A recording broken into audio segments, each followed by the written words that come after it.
If you like our video, click the button to subscribe to our channel and get easy access to new content. To see our full suite of ad-free video courses, instruction manuals, and quick reference guides, visit us at www.teachucomp.com. To enable account numbers in QuickBooks Online, click the Settings button. Then click the Account and Settings link under the Your Company heading in the drop-down menu to open the Account and Settings window. Then click the Advanced link at the left side of the Account and Settings window. Then click the Chart of Accounts section that appears to the right to edit its settings.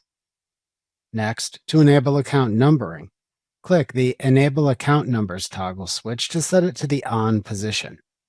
To show the account numbers in transaction forms and reports, check the Show Account Numbers checkbox.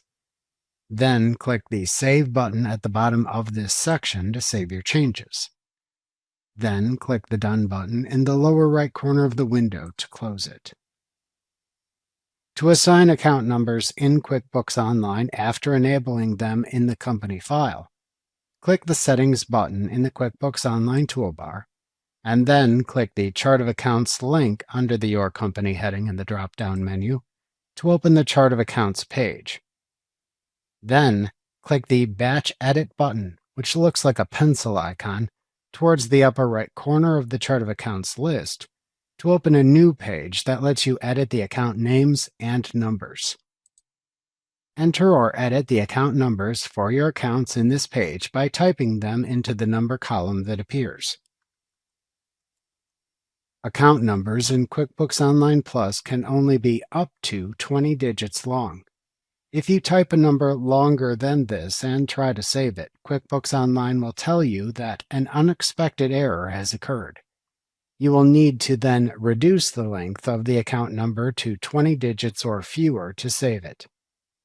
If desired, you can also edit the account names by changing the values in the name column in this page. To save your changes and close the page after you finish batch editing the records, click the Save button in the upper right corner of the page.